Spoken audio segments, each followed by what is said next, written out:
Molinism, integrating divine sovereignty and human free will. Have you ever wondered about these types of questions? If God knows what I will do next week, am I truly free to decide to do otherwise? Doesn't God get everything He wants? Am I able to decide between two options? If not, how can I be morally responsible for my decisions and actions? If God is not in control of every minute detail, how can I be assured that He wins in the end? The Bible has much to say about these types of questions. Let's look at the biblical testimony regarding God's sovereignty and control. There are some key motifs that the Bible presents regarding God's sovereignty and control. And next we will also look at what the biblical testimony is regarding human freedom and moral responsibility. On God's sovereignty and control side, the Bible does teach that God is the creator, ruler, and sustainer of all things. God is the first cause of everything that has ever happened. God ordains all that comes to pass, even the roll of the dice. God's purposes cannot be thwarted, and God is the ultimate source of good fortune or success. On the other hand, the biblical testimony regarding human freedom and moral responsibility teaches that God gives commands for humans to obey. God promises blessings or curses depending on obedience, holding people responsible for their choices. People are tested by God. People can reject the Lord. God seems to genuinely present choices to people. God judges our personal choices. So let's look at a few key verses that speak to God's sovereignty and control. Our God is in the heavens. He does all that He pleases. Psalm 115:3. But I will harden Pharaoh's heart so that he will not let the people go. Exodus 4:21b. All the inhabitants of the earth are accounted as nothing, and He does according to His will among the host of heaven and among the inhabitants of the earth. Daniel 4:35. The lot is cast into the lap, but its every decision is from the Lord. Proverbs 16:33. Are not two sparrows sold for a penny, and not one of them will fall to the ground apart from your Father? Matthew 10:29. In this city there were gathered together against your holy servant Jesus, whom you anointed, both Herod and Pontius Pilate, along with the Gentiles and the peoples of Israel, to do whatever your hand and your plan had predestined to take place. Acts 4:27 and 28. On the other side of the coin, let's look at a few verses that speak to human freedom and moral responsibility. I have set before you life and death, blessing and curse. Therefore, choose life, that you and your offspring may live. Deuteronomy 30:19a. And if it is evil in your eyes to serve the Lord, choose this day whom you will serve. But as for me and my house, we will serve the Lord. How long will you go limping between two different opinions? If the Lord is God, follow Him, but if Baal, then follow him. The righteousness of the righteous shall be upon himself, and the wickedness of the wicked shall be upon himself. Ezekiel 18:20b. What more was there to do for my vineyard that I have not done in it? When I looked for it to yield grapes, why did it yield wild grapes? Isaiah 5:4. Woe to you, Chorazin! Woe to you, Bethsaida! For if the mighty works done in you had been done in Tyre and Sidon, they would have repented long ago in sackcloth and ashes. Matthew 11:21. You stiff-necked people, uncircumcised in heart and ears, you always resist the Holy Spirit. Acts 7:51a. to burn their sons as burnt offerings to Baal, which I did not command, nor did it come into my mind. Jeremiah 19:5. Many frameworks have been developed to resolve the apparent tensions between God's sovereignty and human freedom. We'll take a look at some classes of these frameworks. On the left will be those with the least amount of divine control, and on the right will be those leaning toward the most divine control. This is not a complete list. I've kind of grouped them. Within each of these, there actually is a spectrum. So on the furthest left, we have deism or semi-deism, the idea that God is the creator of the universe. He set things in motion somewhat like a clockwork, and then he more or less left.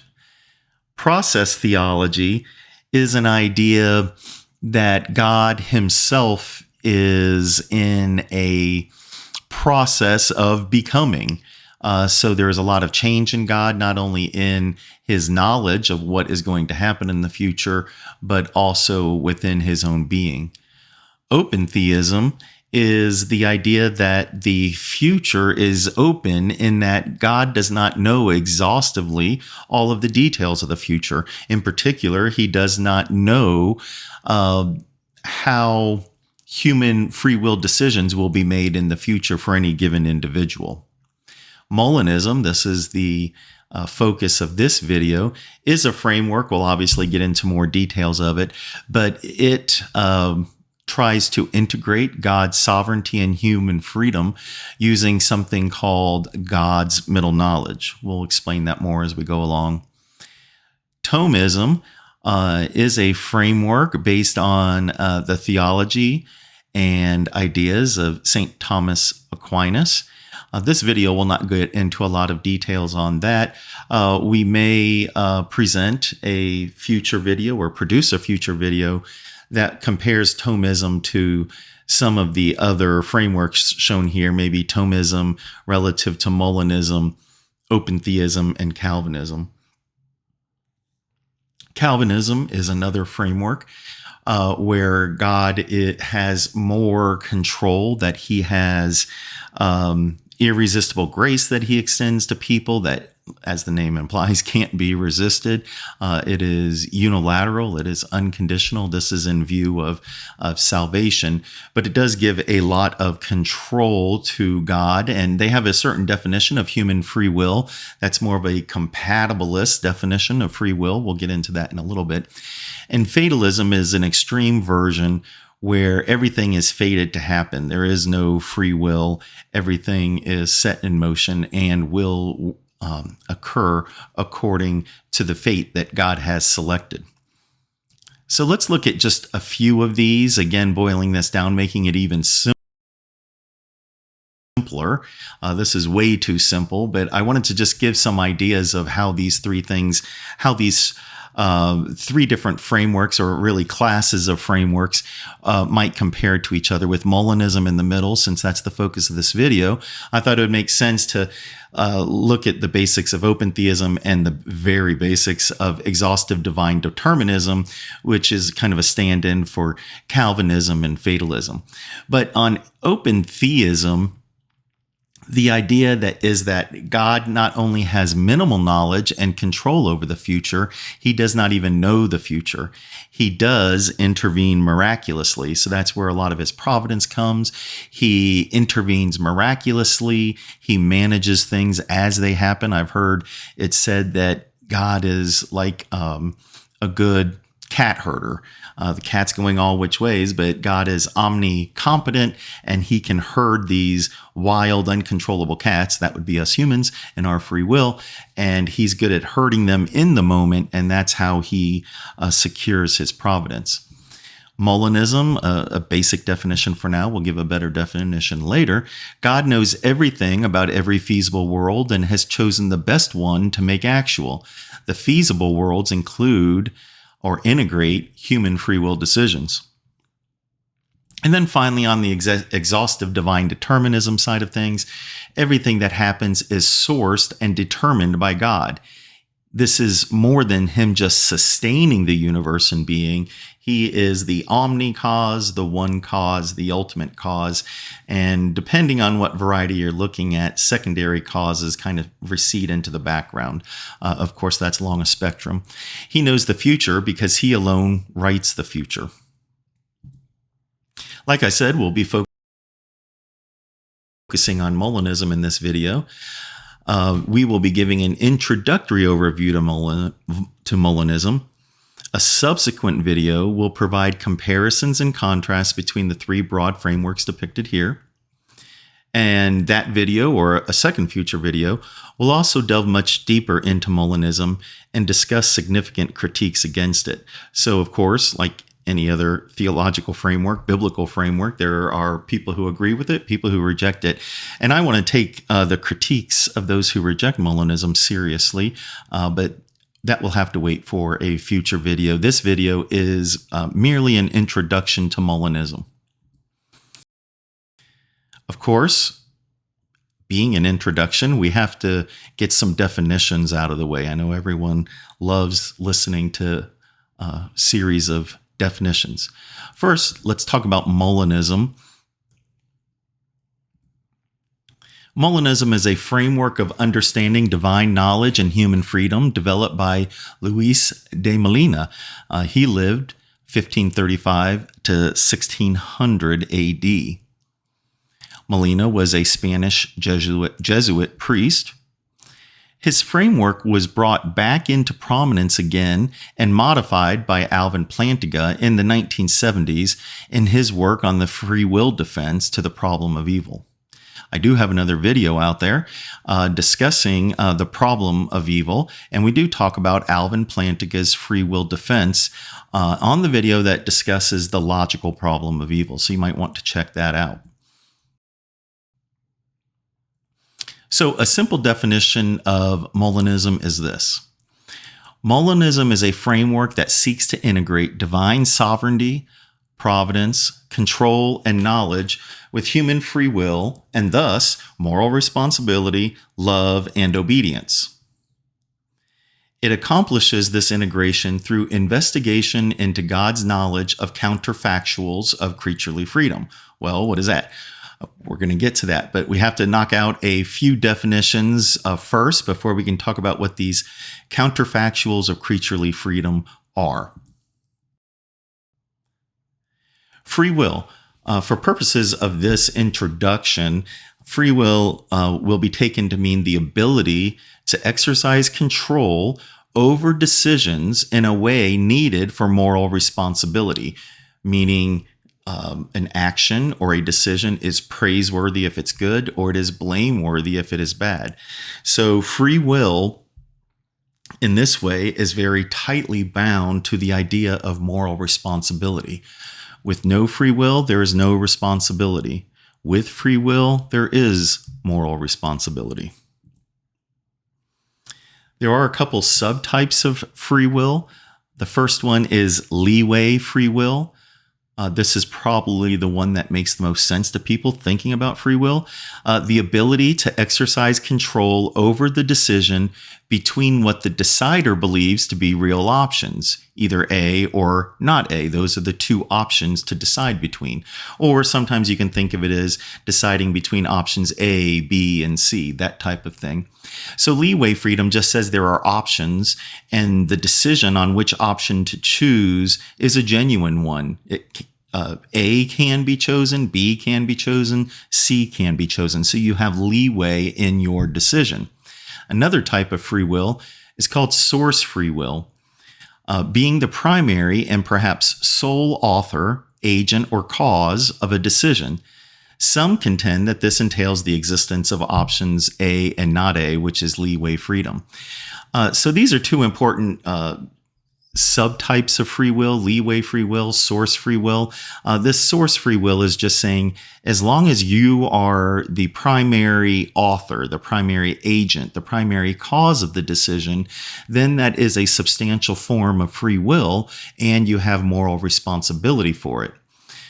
That leads to a question of, well, what if you're the primary legitimate author or agent of the decision, but there's only the decision to select A is before that. A is the only option open to you. How are you still morally responsible for that? So that is a question. Some contend that the very idea of source free will necessarily includes the options of A and not A and leeway freedom. So some people believe that if you have source free will, you also have leeway free will. I personally think both of these are important. You need to be seen as the primary agent or the primary author of the decision in order to have moral responsibility. And you also have to be choosing or deciding between A and not A. That both of those are important for moral responsibility.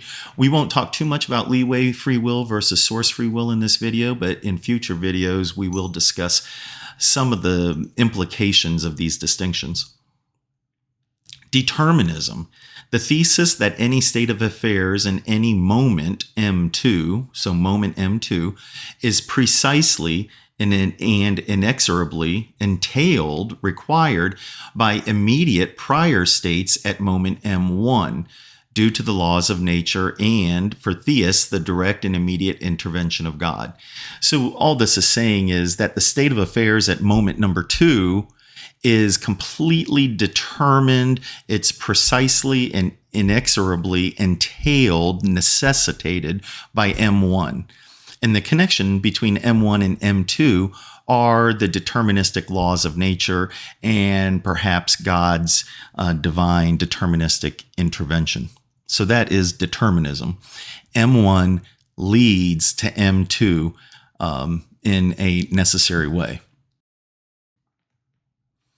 Compatibilism, the idea that free will and its attendant moral responsibility can and does exist alongside determinism. Incompatibilism is the opposite. The idea that free will and its attendant moral responsibility is true. So it's true that humans have free will and moral responsibility, and that this cannot exist alongside determinism. So incompatibilism says that humans have free will and that determinism is false. Libertarianism, essentially the same as incompatibilism, given that the definition for incompatibilism includes the phrase is true and. This entails that at least one being has free will and that determinism is false. So that's important. We're going to talk a lot in this video about libertarian free will. So it's important to realize that this type of free will entails that at least one person has the free will in actuality and that determinism is false. Here we have libertarian free will. Free will as understood within libertarianism can be either leeway freedom or source free will or both. And I would maintain that it is both. Divine sovereignty, God's right to rule and his ability to decide what is the case in any situation he decides to. So this is important. It is his ability to decide what is the case in any situation he decides to.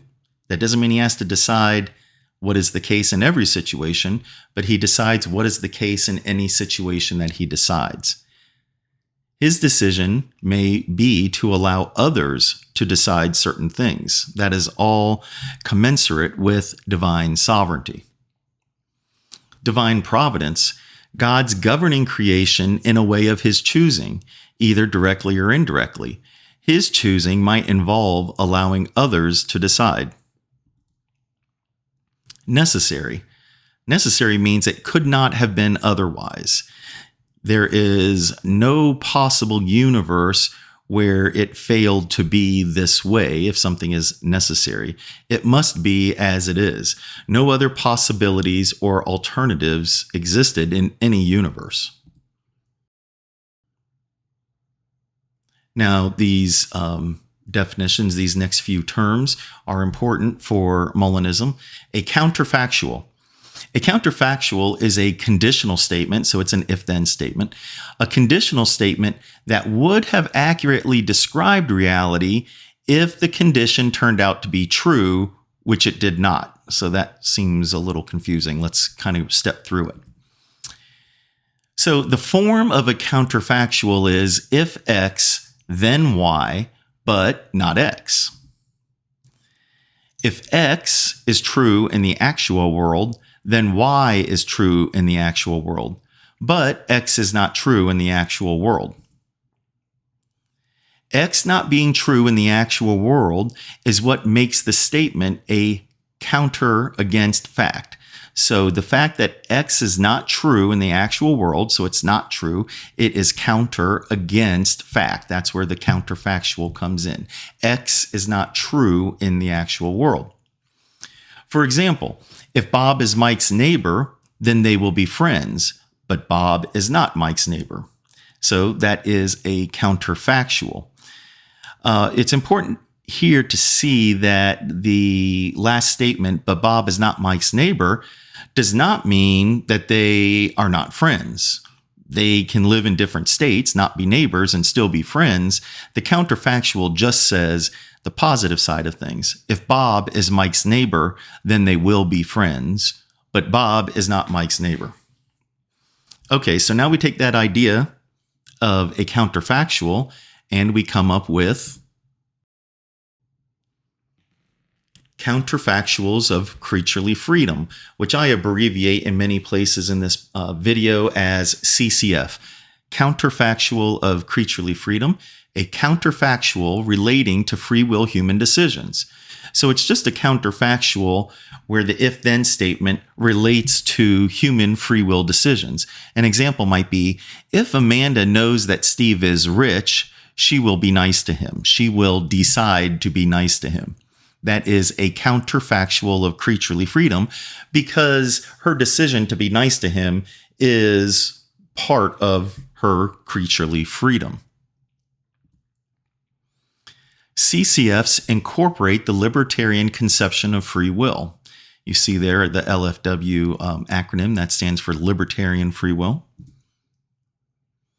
If this CCF is known ahead of time by God, and Amanda did in the actual world know that Steve is rich, then Amanda's decision to be nice to Steve is still libertarian free will. So again, here we start seeing this kind of, it's not a contradiction, but there's this tension between, well, God knows this CCF. If Amanda knows that Steve is rich, she will be nice to him. And Steve turns out to be rich, so God knows that she will be nice to him.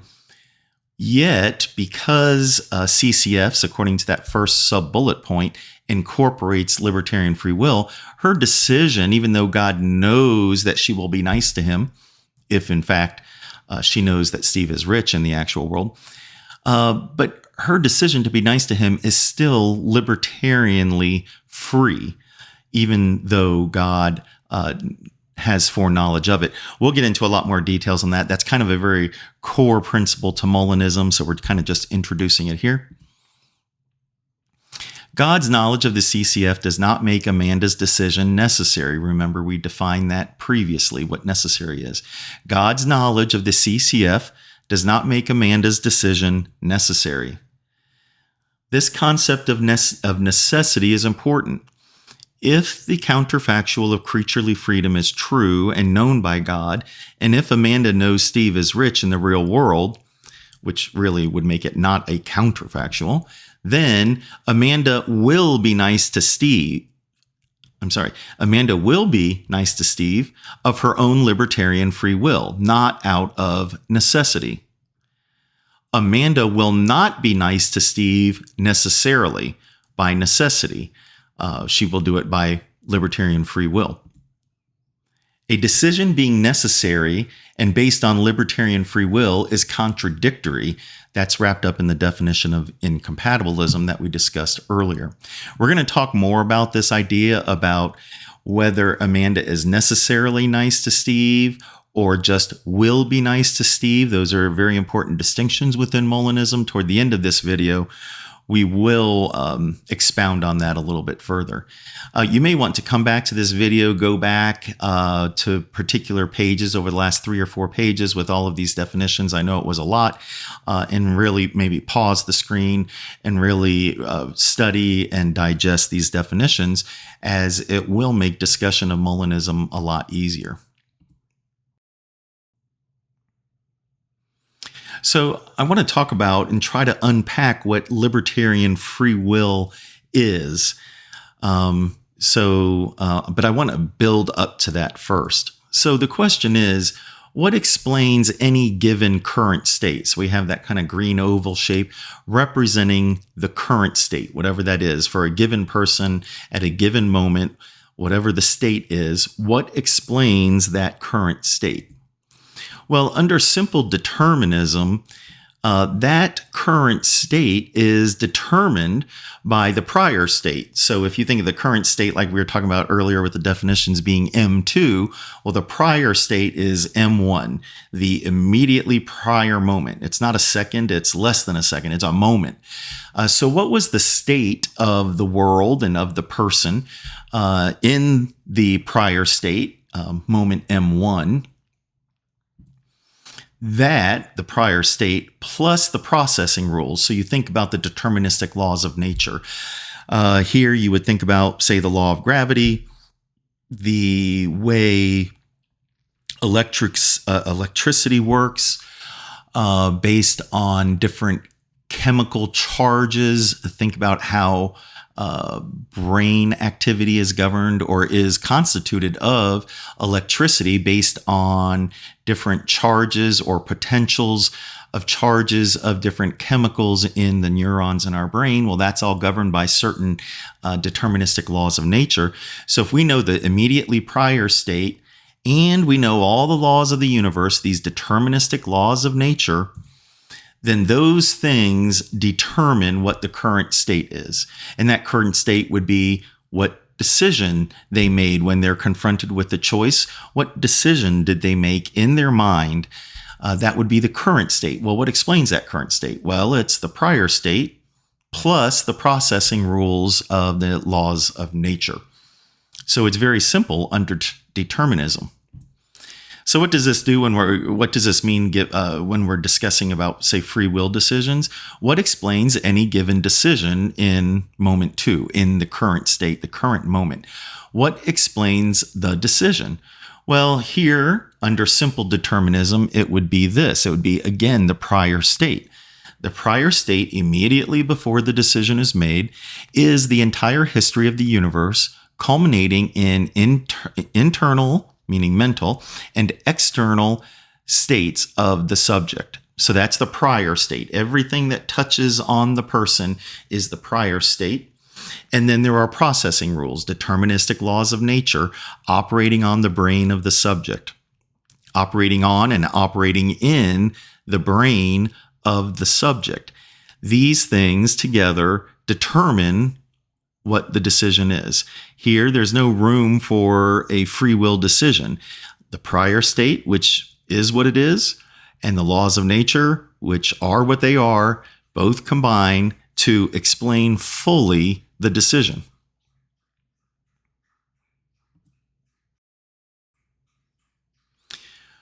Well, most people realize it may not be that simple. Most people do believe in something, say, randomness. Although some scientists and philosophers don't believe in randomness, most people believe in some type of randomness. So we could throw randomness into this model when we talk about what explains the current state. So we have the prior state, plus we have the processing rules, the deterministic laws of nature, and then we have some kind of randomness that's built into this context. It's indeterministic and not influenced by prior state or laws of nature. So if it's truly random, it's not determined from a prior state. It's not dictated by deterministic laws of nature. That's kind of the opposite of randomness, to be deterministic. And so there's this kind of wild card thrown into the mix here. So these three things acting together under this perspective is what would explain a current state. So an example here, might be radioactive decay. So let's say the current state is a specific atom decays, sends out an alpha particle or something like that. Most people consider radioactive decay to be random.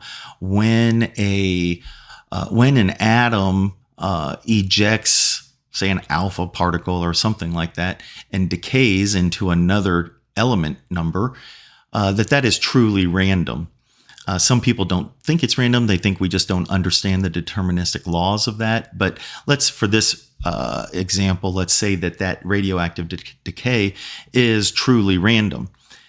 So that would be explained by this diagram here. You have a prior state where the atom hasn't decayed. You have the deterministic laws of nature, of course, always bearing on that atom. And then this wild card happens, and this alpha particle, for whatever reason, is ejected. And then that leads to the current state of that atom. So what does all of this mean for explaining any given decision? Well, the same type of thing where we still have the influence of the prior state and the processing rules, the deterministic laws of nature operating on the brain of the subject. So we might have true randomness involved in decisions as well. An example might be some people think that our free will, or at least our sense of free will, is generated in our brain through some type of quantum events. And these quantum events are said to be random. Now, there are scientists who believe that these quantum events are not random and they are deterministic. But for now, let's take the perspective that these quantum events are random. This, some people claim, gives rise or helps explain what the decision is, or gives the perception of a free will decision. Okay, well, let's build on this a little bit further. Again, we're trying to decide, or we're trying to investigate the nature of libertarian free will. So let's think, is there possibly an additional potential explanation? We've got the prior state, we've got the deterministic laws of nature, the processing rules, and we've got some true randomness thrown in there, some wild cards. Well, can there be anything else? Some unknown contributor to the current state? I'm not sure what that would be when it comes to non-free will decisions, things such as whether a star implodes or explodes, or whether a hurricane forms in the Atlantic, things like that. I'm not sure what that unknown potential explanation might be, but I do want to talk about the possibility of what it is when it comes to human decisions. What explains any given decision? Is there some unknown fourth contributor? I think there is. Not surprisingly, I think this is libertarian free will fits in here.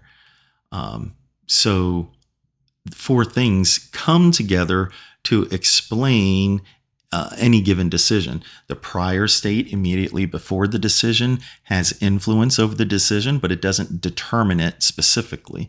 The processing rules, the deterministic laws of nature operating on the brain of the subject. And then we have the wild card of true randomness maybe coming in here. Doesn't mean it always comes in, but it is an open possibility. But then there's something libertarian free will, which can explain, I think primarily explain, a lot of human free will decisions. It'd be important to see here that libertarian free will is indeterministic in the sense that its contribution to the decision is not determined by prior states or by the deterministic laws of nature. It is indeterministic. It is indetermined.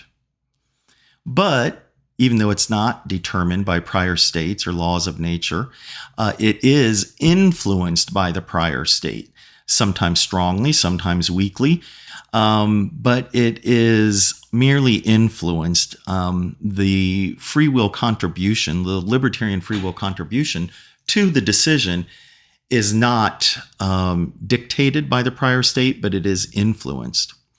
And it's also important to realize that it's not random.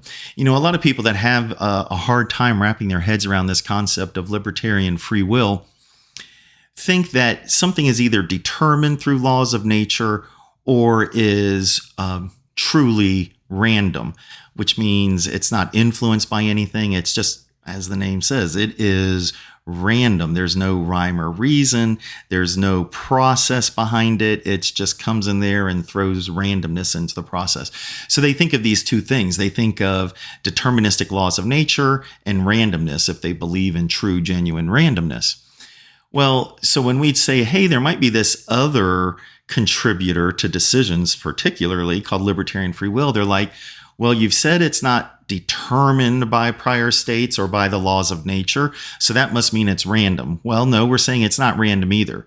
It's not determined by prior states, not determined by laws of nature. It is influenced by those, and it is not random. So it's this third thing between or after determined and random, this third option.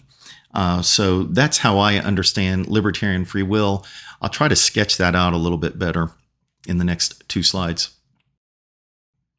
So kind of an overall review of what we just reviewed was we're trying to explain how a decision came to be. And we were looking at the prior state before the decision is made, and we were looking at the processing rules, such as the deterministic laws of nature. So simple determinism would say that the decision is determined by the prior state and determined by the processing rules, the deterministic laws of nature. That's how simple determinism explains the decision.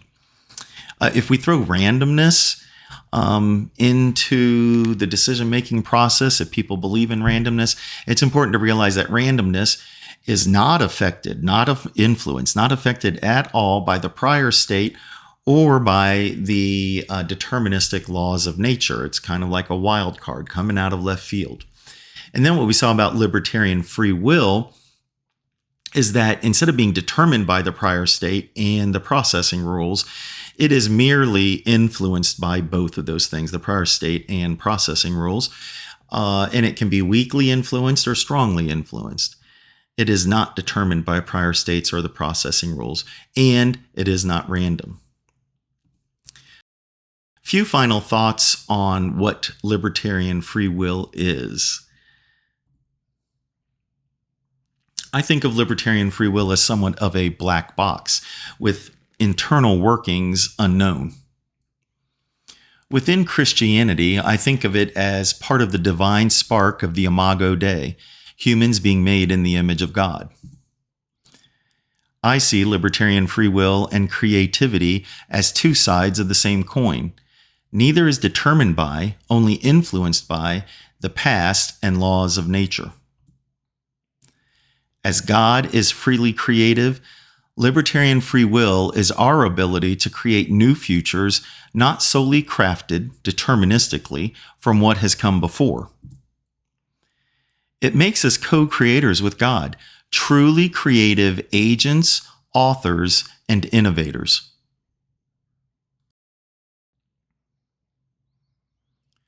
So we could see here how this conception of libertarian free will might fit into our diagram on explaining how a given decision comes to be. Before going on any further, I'd like to remind you to subscribe, set your notifications, like, share, and comment on this video. I appreciate it. With definitions out of the way and the concept of libertarian free will having been investigated, we are finally ready to discuss Molinism. Molinism is also known as divine middle knowledge, as this diagram will make clear. First, we start with God's natural knowledge. This is God's knowledge of everything that could happen. This is before he decides to create any world. So this is in his eternal state. He has natural knowledge of everything that could happen under any circumstances in any universe, with any set of creatures, of any types of creatures. He knows everything that could happen. Then there's something called God's middle knowledge. This is God's knowledge of everything that would happen. We're going to explain the distinction here, but everything that would happen means that it incorporates human libertarian free will decisions, counterfactuals of creaturely freedom. So if there is a true statement that if Susie knew that Steve was rich, then she would be nice to him, God knows that truth. He knows in situation S what Susie would freely do, not what she would necessarily do, but what she would freely do. So that is God's middle knowledge. We're going to flesh this out. This is just like a high level right now. And then the third type of knowledge is God's free knowledge. This is God's knowledge of everything that will happen, but not happen through necessity.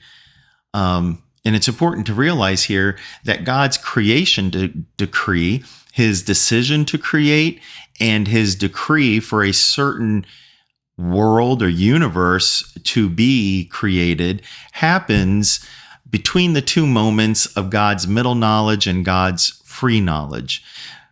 God's natural knowledge lets God know of everything that could happen. God's middle knowledge gives him knowledge of everything that would happen under different scenarios for specific people, what they would libertarianly freely decide. Based on that middle knowledge, God picks a world to make actual with his creation decree. Once that creation decree happens, God then has free knowledge of what will happen in that world. But everything that will happen in that world is not done through necessity. God's free knowledge comes after his decision to create a specific world. So we talk about this sequence of events, right? We talk about first God's knowledge, then God's middle knowledge, then God's creation decree, and then God's free knowledge. Here we're talking about logical moments, not necessarily temporal or chronological moments.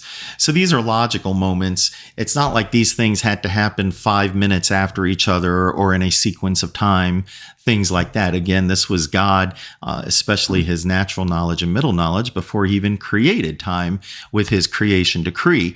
But they are logical moments in that say the middle knowledge is logically dependent on God's natural knowledge.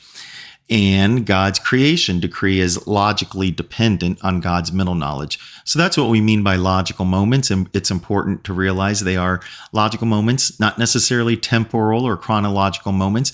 Although if you want to think of them as chronological moments, if that's helpful, I don't think there's anything wrong with that. We can discuss God's relationship to time later. Do want to say that there are some serious theologians, Ryan Mullins, I'm a big fan of his. He thinks it doesn't make any sense to speak of logical moments even before God's creation decree. He thinks thinking about logical moments as opposed to temporal moments creates contradictions within the life of God. So he will think of those as temporal moments, but I believe he also says that God experiences moments even before his creation decree, that he exists in some type of time. He can experience a sequence of moments at a minimum. But if you want to think of them as logical moments or temporal moments for our analysis, that's going to be fine. So let's talk about this idea of middle knowledge and how it compares to natural knowledge and free knowledge. Let's try to visualize God's knowledge of worlds and see how that compares to these three moments or three types of God's knowledge that we just discussed. So we'll start with this concept of describable worlds. I've shown worlds here, A through Q. These are all different universes. In fact, there would be a near infinite number of describable worlds if you fully described one universe and then you tweak something. Let's say the spin of an electron in another universe is the only thing different. Well, that's a different describable world. So you might think here, I've shown universe G is a universe that has square circles. Of course, square circles are not logically possible, but you can describe a universe like this because you can say, hey, it's a universe like ours, except it has square circles. You can say the words. You can describe the world, even though it's a contradictory concept. It's a contradictory definition. So some people may say that's not even describing it, but I wanted to distinguish it from these logically possible worlds. This subset of the describable worlds are worlds where there are no logical contradictions. These are logically possible worlds. So an example here would be any world G, where there are square circles, is not in this subset. But let's say a world L, where there is a world with human robots. Well, that is logically possible. Humans didn't have to have free will or other types of things like that. They could have been robots. So there are no square circles in world L or in any of these logical possible worlds. But world L says maybe, hey, the humans are robots here. So these are logically possible worlds. A subset of those is achieved by understanding that God sovereignly limits his choices of which world to create to only those worlds where there are libertarian free will creatures. So in world L, humans nor any other creature has libertarian free will. They're robots. But in all of the worlds, what we're calling here feasible worlds, in all of these worlds, there are at least some libertarian free will creatures. In this narrowing of the possibilities of the type of world that God chooses to create is based on his sovereign choice, his sovereign decision to have libertarian free will creatures. We'll discuss later on why he might limit himself to worlds with libertarian free will creatures. The main idea is libertarian free will is required for love and obedience to exist, and those are two good things, immensely great things. And so God chose to limit himself to those types of worlds. So here we have worlds M through Q being feasible worlds. Since there are libertarian free will creatures here, it's important to note that this world includes counterfactuals of creaturely freedom because there are libertarian free will creatures here. So an example might be world O, a world where Susie would libertarianly freely decide X in situation S. Well, that's a counterfactual of creaturely freedom. And that option is in O. And it's important, if that is a true counterfactual of creaturely freedom, where Susie would libertarianly freely decide X in situation S, there is no world outside of these feasible worlds, say within the set of logically possible worlds only, where Susie is in situation S, and yet libertarianly freely decides not to do X.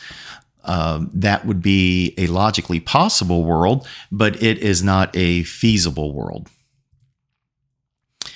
And then, of course, God chooses from among these feasible worlds that he has complete knowledge of, along with all counterfactuals of creaturely freedom. And he picks one of these worlds to make actual. I'm showing it here as world Q. How does he make that decision on which feasible world to make actual? Well, he chooses the best feasible world, the most optimal, the most good feasible world. He chooses that to make actual. And we'll talk a little bit more about that decision in the coming slides.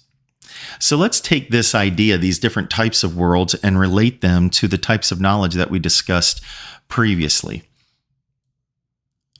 So we have God's natural knowledge, and again, that is his knowledge of everything that could happen. That corresponds to his exhaustive knowledge of all possible, logically possible worlds. So that would be worlds H through Q. And again, it's a near infinite number. I'm just using some representative purple circles here for those. God's natural knowledge is his exhaustive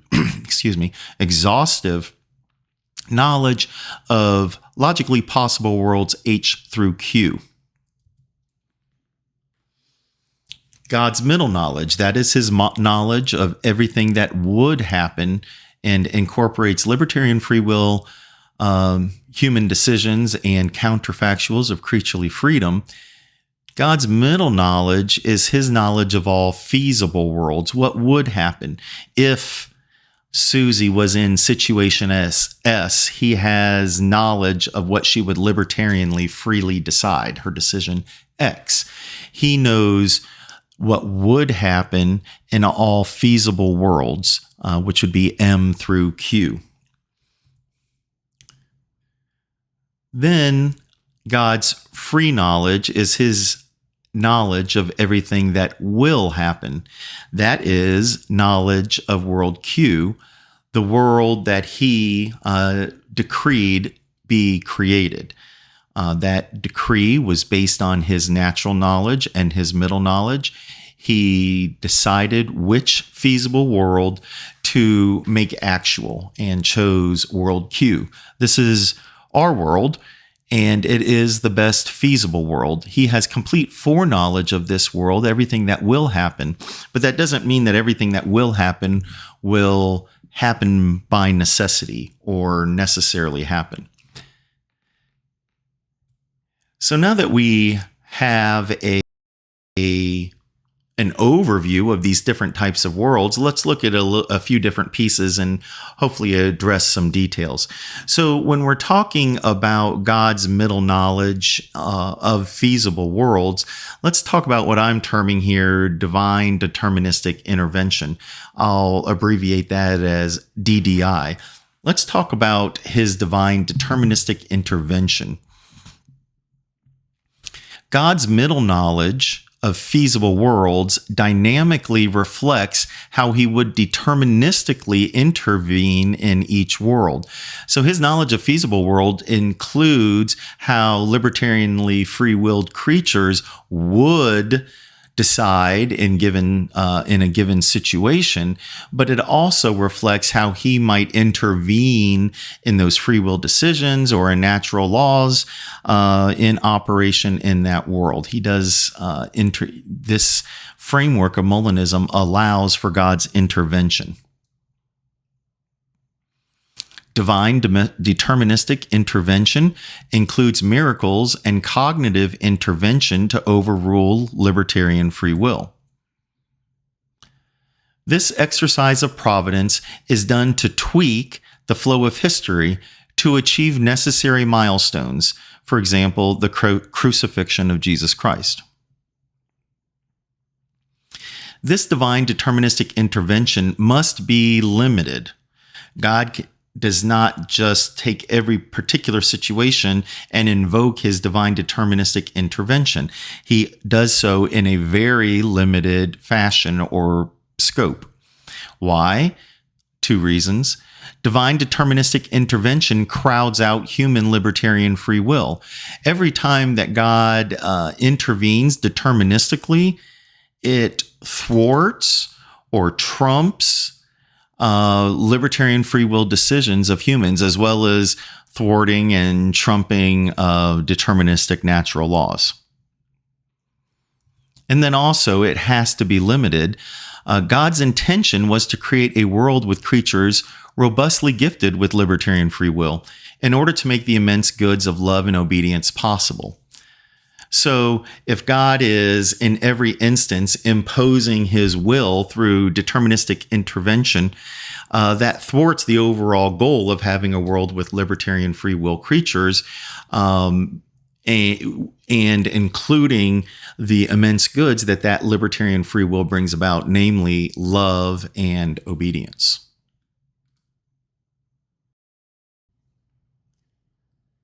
An analogy might be helpful to understand the idea that divine deterministic intervention must be limited because it crowds out libertarian free will.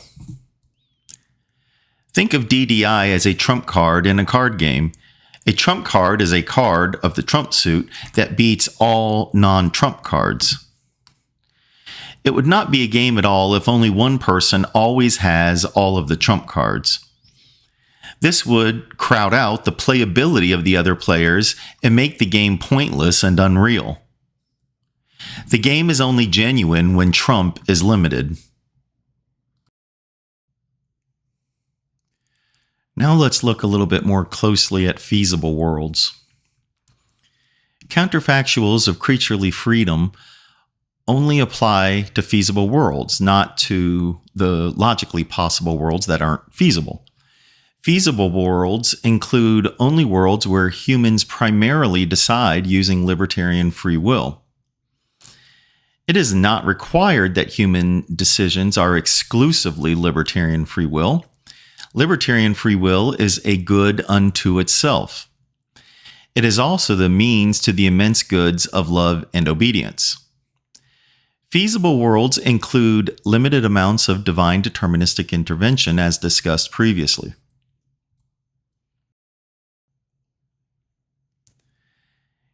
Given counterfactuals of creaturely freedom, if Susan is in situation S, she will libertarianly freely decide X. In all feasible worlds where Susie is in S, she either decides X using libertarian free will, or divine deterministic intervention compels her to decide not X, contrary to her libertarian free will. Note, DDI is extremely rare in feasible worlds. God's deterministic intervention is limited for the reasons we've already discussed. In no feasible world where Susie is in S does she libertarianly freely decide not X. Because CCFs do not apply in non-feasible worlds, Susie libertarianly freely choosing not X in situation X, S, could be a logically possible world, but not a feasible world. Let's discuss this topic of metametrics. So when we look at God's creation decree to create world Q, we should discuss how he makes this decision. We did say that he does it based on what is the best feasible world, but how is that determined? I use a concept called metametrics. That may not be the best wording, but here meta means something that is overarching. So these aren't metrics of a specific event or a specific person. They're metrics relating to the overall universe. So I think that this decision on which feasible world is determined to be the best is based primarily on metametrics. An example of a non-metametric, a specific fact of a feasible world would be whether Jack is saved or not. So that is not a metametric. Jack's specific circumstances or events that happened to Jack or decisions that Jack made, ultimately whether Jack is saved or not, that is a detailed metric. That is a low-level metric of a specific aspect of a specific person. That is not a metametric. Examples of metametrics can be the percentage of people that are saved, the absolute number of people that are saved, the amount of good versus the amount of evil in any of the feasible worlds under consideration. Metametrics and not non-metametrics are used by God to determine which feasible world is overall the best feasible world. It is this world he decides to make actual. Let's talk a little bit more about this actual world. World Q is our world, the one actual world that God created. It is the best feasible world. Metametrics identify it as the best feasible world. Our world, the actual world, includes a limited amount of divine deterministic intervention. It respects and maximizes human libertarian free will, which is an immensely good thing that makes other immensely good things, such as love and obedience, possible. It maximizes the number and percentage of saved souls, a great thing that maximizes God's family of love. It minimizes the amount of suffering and evil in the world relative to the great things that it accomplishes.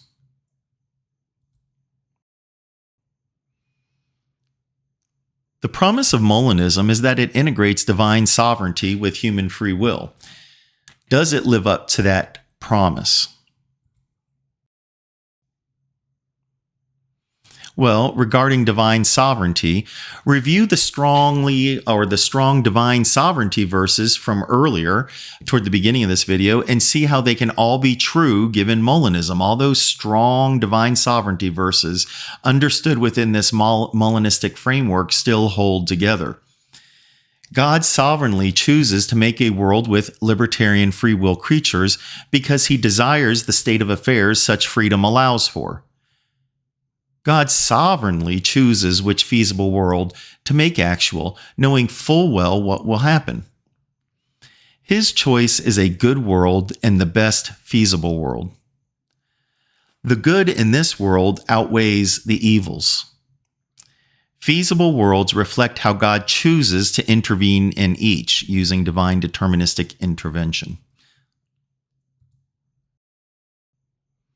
Well, let's think about Molinism and how it treats human free will and moral responsibility.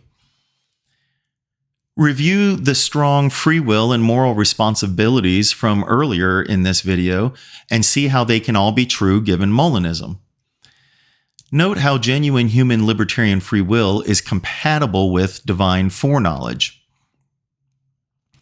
This divine foreknowledge is God's free knowledge of the world he chose to make based on his middle knowledge of all feasible worlds. In this actual world, human libertarian free will decisions are not determined by God and are not necessary, meaning of necessity, in any way. Well, of course, a Christian wants to know, is Molinism biblical? We've laid out kind of it in a philosophical or theoretical way as a framework, but it's important to determine if it is biblical as well. Molinism is not laid out as a complete framework in any one place in the scriptures. Molinism prioritizes divine sovereignty, as does the Bible. Molinism prioritizes human free will and moral responsibility, as does the Bible. The reality of counterfactual creaturely freedoms is referenced in the Bible. For example, in 1 Samuel 23, God told David that if David stayed in Keilah, then Saul would come to Keilah and destroy it, and that the people of Keilah would hand over David to Saul. David left Keilah, so neither happened. Saul did not come to Keilah to destroy it, and the people did not turn David over to Saul because David left. So this is a counterfactual of creaturely freedom.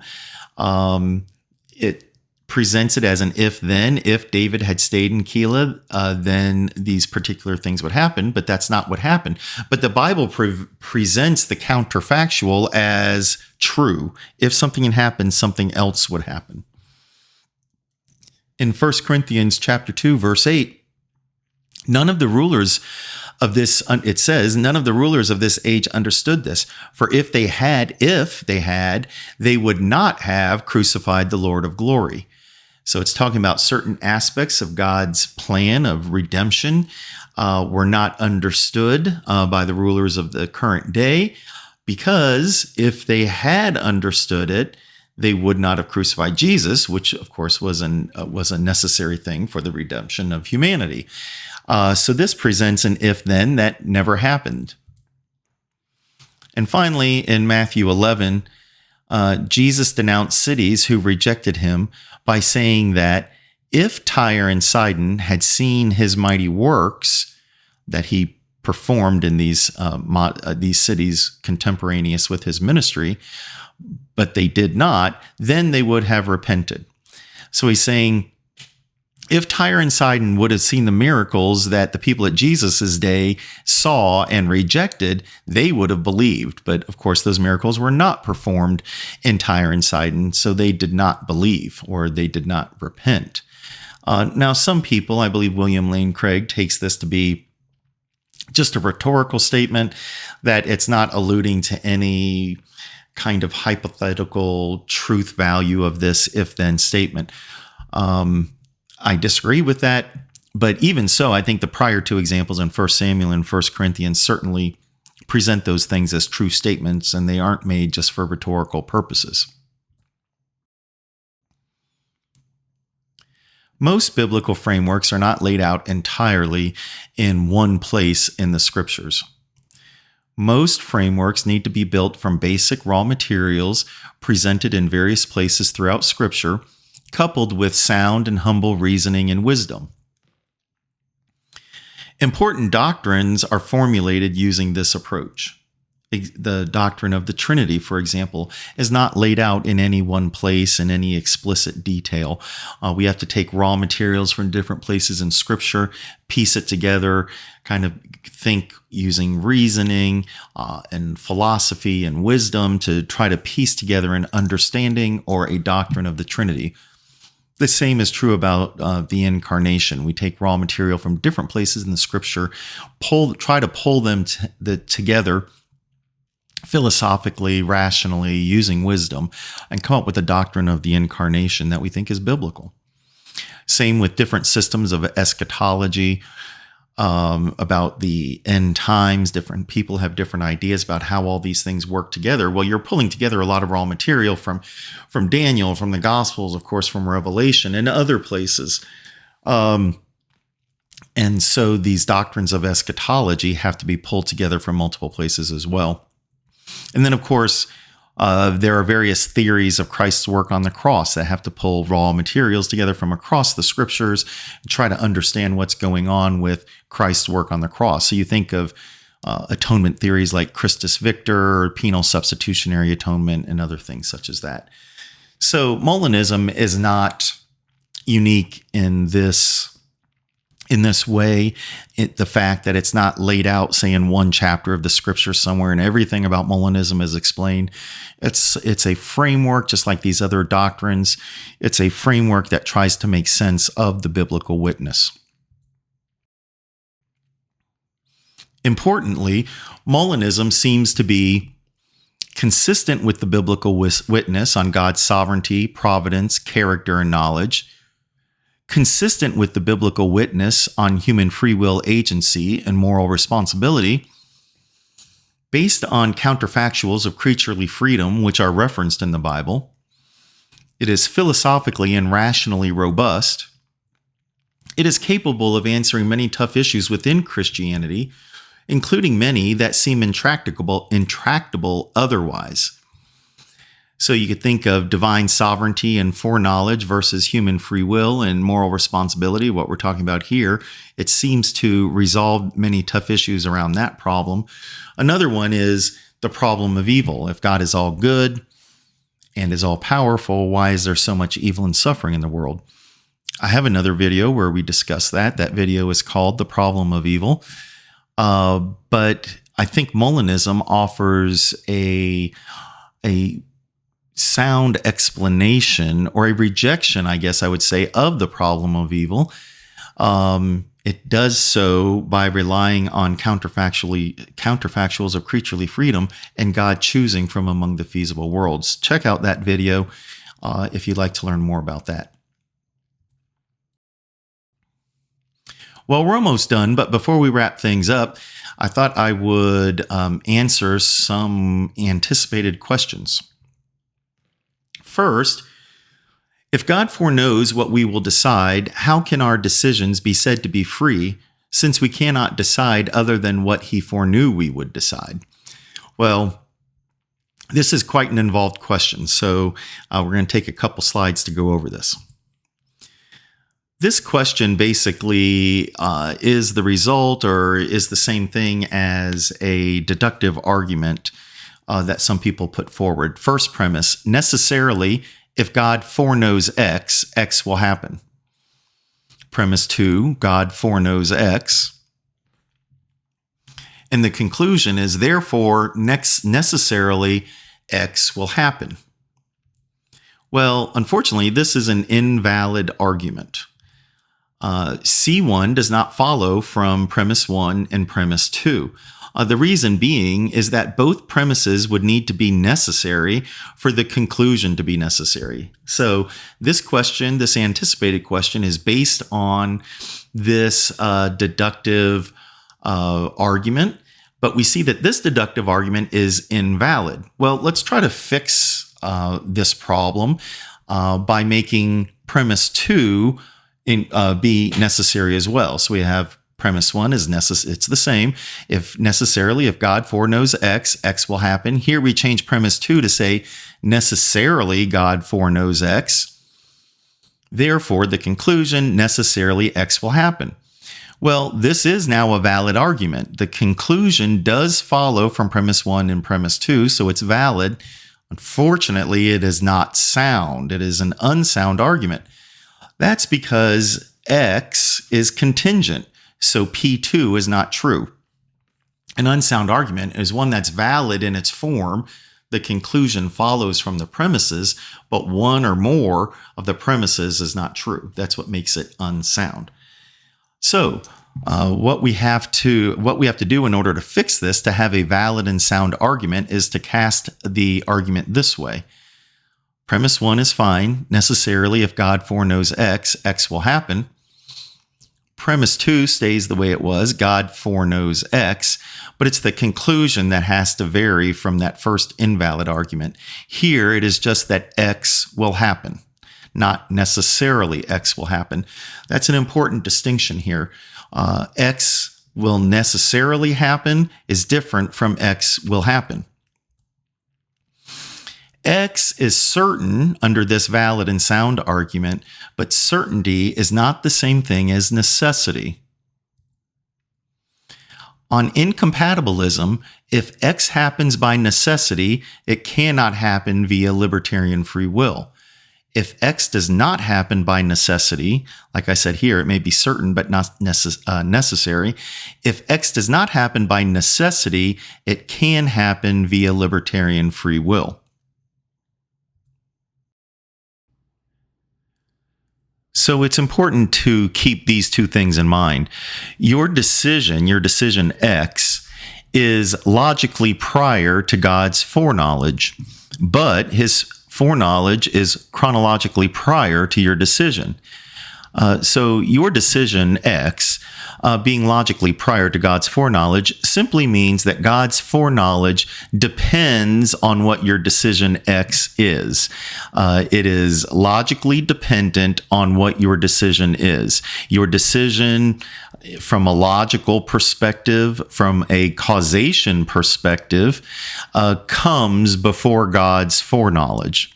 However, speaking about chronological time within the timeline of this universe, his knowledge of your decision X is chronologically prior to your decision. That is an important distinction to keep in mind.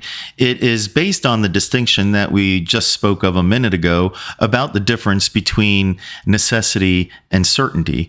So your decision X, if you look at this valid and sound argument, your decision X can be certain that it will happen according to the conclusion. It can be certain, but it is not necessary. It is not necessary that you make that decision. If you had decided otherwise, God would have foreknown what you had otherwise decided. That's what being logically prior to God's foreknowledge means. Okay, another anticipated question. God doesn't seem to be in total control in Molinism, yet in the Bible, he's in total control of everything, even the roll of dice. On Molinism, God is still in control, since he knows everything that would happen, though not happen by necessity, in countless feasible worlds, and unilaterally chooses which, if any, to make actual. This is a powerful means of providence. Everything that happens is thus ordained by God. Ordained does not mean determined. This aligns with the biblical witness of God's sovereignty and providence. Further, God grants himself limited divine deterministic intervention to shape and guide human history to achieve important milestone events, such as the crucifixion of Jesus Christ. He voluntarily chooses to limit his divine deterministic intervention so as not to crowd out human libertarian free will because of the immense good that libertarian free will makes possible. As discussed earlier, these are things such as love and obedience. Another anticipated question. In most understandings of Calvinism, God unilaterally and irresistibly chooses or elects which individuals will receive saving grace and thus be saved. How does Molinism account for this? For some Molinists, the eternal fate of individuals is a deciding factor when God decides which feasible world to make actual. This would align with Calvinism's unilateral and irresistible choosing or electing of individuals to be saved. I do not see things this way. In my model of Molinism, God chooses which feasible world to make actual by using metametrics and not by considering the states or the fates of specific individuals.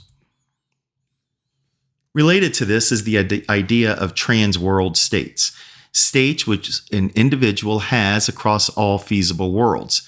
This discussion will have to wait for a future video.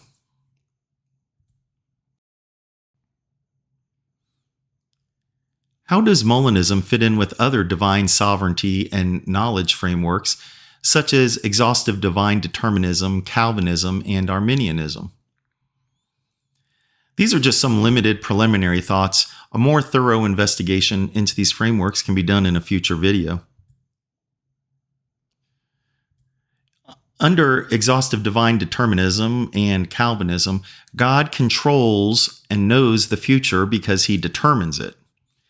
However, this seems to leave no room for libertarian free will, moral responsibility, genuine love, and genuine obedience. Under Arminianism, God has simple foreknowledge of the future but does not control it. However, this seems to leave no room for sovereignty or providence. On Molinism, God has knowledge of all feasible worlds and sovereignly chooses which to make actual. It allows for libertarian free will, moral responsibility, love, and obedience. So obviously, I would say that Molinism covers most of the biblical witness regarding God's sovereignty and control and knowledge, as well as human freedom, moral responsibility, love, and obedience. So to provide a summary, when we're talking about God's providence and control, his knowledge, human libertarian free will, moral responsibility, love, and obedience, we see that exhaustive divine determinism and Calvinism seem to have the first two covered. Arminianism seems to have the last four covered. Now, you can talk to people who believe in exhaustive divine determinism or Calvinists or Arminians. These all exist on a spectrum, and many of these adherents would dispute this summary. That's fine. We can discuss the details about exactly how, say, Calvinism accounts for God's knowledge, or Arminianism does or does not account for human moral responsibility. These are just generalities here.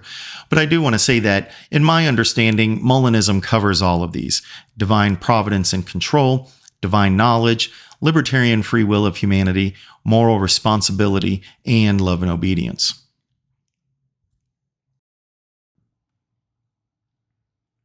Another anticipated question: could not a person who was not saved in this actual world argue that it was unjust that God created the world, knowing that that person will not be saved?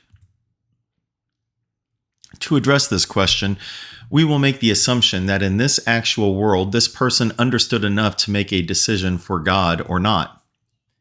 We will discuss the eternal fates of those who never heard the gospel message, or those not cognitively able to make a decision for God in a future video. On Molinism, each person makes the decision for God or not libertarianly freely. Their decision is not compelled or necessary, even though it is foreknown by God.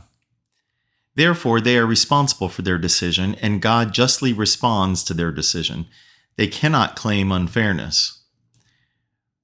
Further protecting God from the charge of unfairness is that he selects which feasible world to make actual by weighing metametrics, as explained previously, and not the conditions or fates of specific individuals.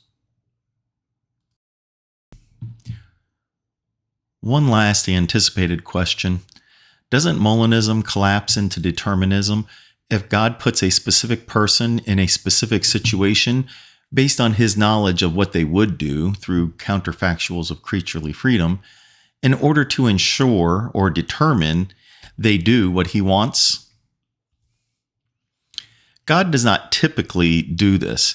He is not building the world from the ground up, from our universe's moment one onward, and putting people into situations to get them to do what he wants. Instead, his middle knowledge is knowledge of all feasible worlds, plus his knowledge of how he would exercise his limited divine deterministic intervention. Then, he chooses which feasible world to make actual based on metametrics, not based on whether or not, for example, Linda accepts Christ or whether or not Sam robs a store. Though within self-imposed limits, he can put a person or persons in specific situations, knowing how they would decide, in order to bring about a major milestone. For example, the New Testament teaches that it was part of God's plan that the rulers would crucify Jesus.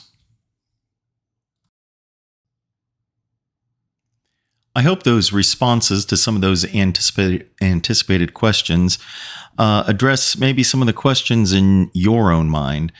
I have my own questions, to be honest. I'm a supporter of Molinism, but I do have a few questions that I'm working on. I call these my Molinism black holes. I still struggle with a few aspects of Molinism, and I'm working on these in my own mind. Let me know if you have any solutions for these dilemmas. The first one is, what is a person?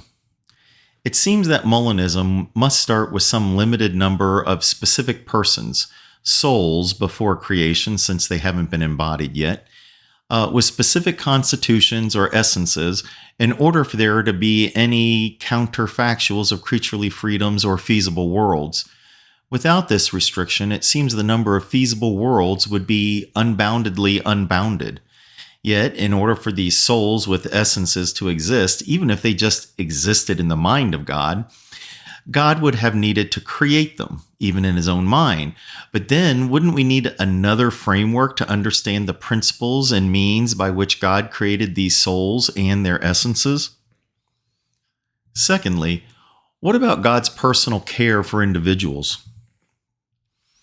The Molinistic framework that I have laid out tends to be a bit quasi-deistic, at least when it comes to God's dealings with individuals. God does not take individuals into account when deciding which feasible world to make actual, but my framework still allows God to indeterministically relate to individuals via the Holy Spirit, through other spiritual beings such as angels, through his word, the Bible, and through rare divine deterministic intervention, and also through other human beings.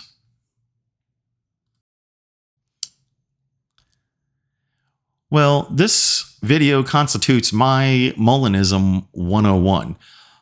It's covered the basics of Molinism. It has introduced key terms and central topics. Hopefully it has shown how the framework might integrate divine sovereignty and human free will. Well, there is a higher level, Molinism 201. A future video will dive deeper into Molinism. In particular, it will consider serious critiques of Molinism. For example, Joe Schmidt and Dr. Daniel Rubio lay out the following critiques. They have all of these critiques of Molinism that they say is not a coherent framework. Swenson's dilemma, the grounding objection, the might argument, voodoo worlds, kryptonite, bruteness, unlucky day, it explains freedom away, there's a providential collapse, there's an objective chance, and Adam Hasker explanatory priority. So that's a lot. These are serious objections to Molinism that need to be tackled, not certainly in this intro video, but in a future video that delves into more details. Regarding some of these critiques of Molinism, I do want to say this. I believe certain aspects of Molinism, as I have laid them out here, provide an argument or a defense against many of the critiques just listed. Namely, specific things that may be unique to how I explain Molinism are the use of metametrics in deciding which feasible world to make actual, my idea of free will as a black box, and then also the role that divine deterministic intervention plays in my framework. And then finally, there can be even a more advanced discussion on Molinism, things that are related to Molinism, but at a deeper level, we would have to take care of some of those criticisms in Molinism 201 and also look at a few other details within Molinism, such as that trans world issue. But some things we might discuss in Molinism 301 would be how it solves or is part of the solution to the problem of evil, how it relates to biblical inspiration and inerrancy, how it might relate to the crucifixion of Jesus, and how it relates to soteriology, to atonement, about salvation, how it contradicts Calvinism or opposes Calvinism, and it could also address any questions one has or any doubts about the fate of the unevangelized. Well, that's it for Molinism, my Molinism 101, my introduction to Molinism.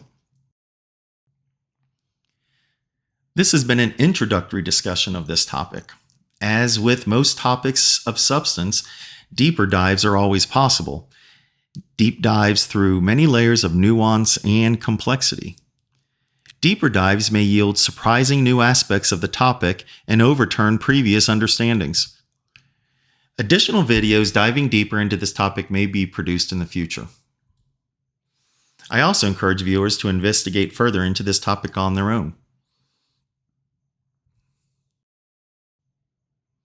I hope this video has been helpful to you, helped clarify what Molinism is, and seen hopefully some of its strengths and how it can address major issues within Christianity, especially integrating divine sovereignty and human free will. I'd like to remind you to please subscribe and set notifications, like and share the video, and also feel free to comment on the video. If you have any questions with it, any criticisms of what I've laid out, or any questions about further details, certainly let me know and I will address them in the comments. Thank you.